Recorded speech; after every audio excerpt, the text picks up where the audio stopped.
Hi guys, welcome back to the channel. Sorry I didn't post anything up yesterday, kind of busy, had other things to do.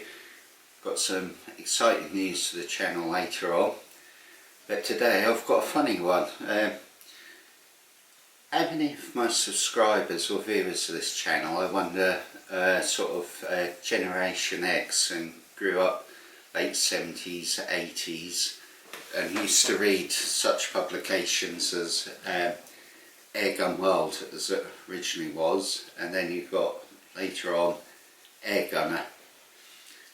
What I was chuckling to myself a little bit about this is, if you guys remember, like in the early 80s you had such legends as Arthur Shepherd and John Darlin used to do like hunting articles and stuff. And one of the things I always used to remember, both about the famous JD and Arthur Shepherd for that matter, was they used to talk about the Weihrauch. Notice I said it properly.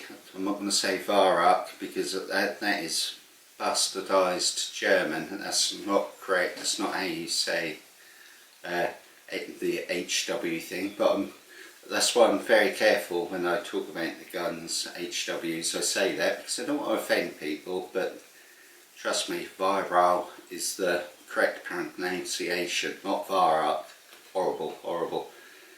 If you're like me and spent any time in Germany, you'll know the Germans get awfully upset when you destroy their language, should we say.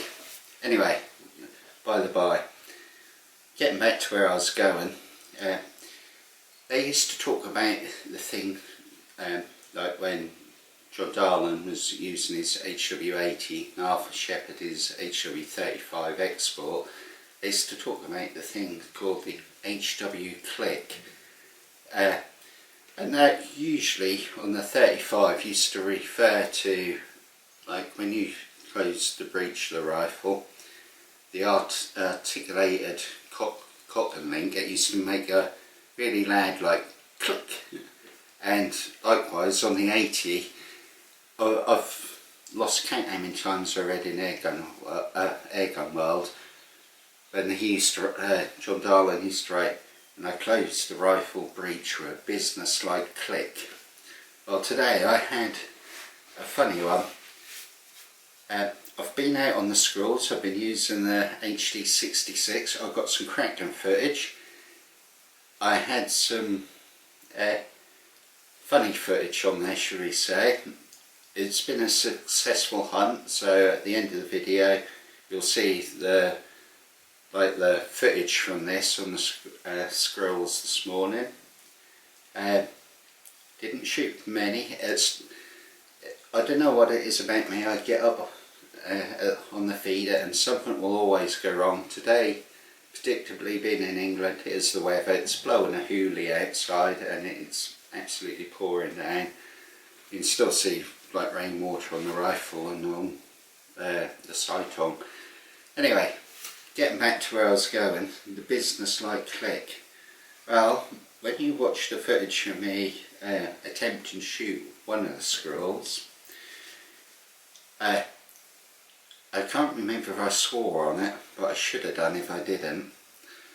I had everything lined up, had the crosshairs on Mr. Squirrel's head, and I squeezed the trigger and nothing happened. And this was after much faffing around, making sure everything was recorded, and it's like, oh my god, I forgot to load the rifle. But I knew the rifle was loaded. I glanced at the safety catch and realised like the safety catch was still on. And now Mr. Squirrel had been awfully patient. He'd sat there for about a minute while I faffed around sorting this out and wondering what I was doing wrong. And funny enough, I clicked off the safety and it made a hell of a click. It really did. This squirrel sat up, had a look around, see where this noise come from, and he took off like a rocket. And that's what's tickled me. I mean, that was, I wouldn't call it a business-like click, I'd call it a schoolboy error click, but it just made I don't know, it's just triggered a memory from my early teen years, I suppose. So that's enough of that. You will get some footage of me sorting the squirrels out. Like I said, I'm not going to give too much away, but it was a successful morning. I will say one thing, the first squirrel you see dispatched on there, now I thought I'd missed the damn thing. I don't know how, but when I packed up to come home, he was shot cleanly through the head, and he was laying about 5-6 yards from the feeder. So yeah, but you'll have to wait and see on the other ones. Where the channel goes from now, well, I had an interesting conversation yesterday with Michael MF Sporting, which is my local gun shop, and he's suggested or put across to me that perhaps I might like to shoot some videos actually in the gun shop and get some different air rifles down. I mean, he's got a huge selection of air rifles in there, shotguns, centerfires, rimfires, so on and so forth.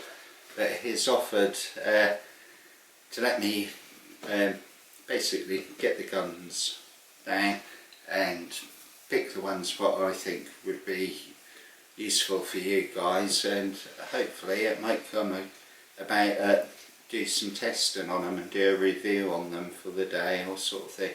But like I say, I don't want you guys thinking that I'm going to be like tied to the gun shop, because that's not the case.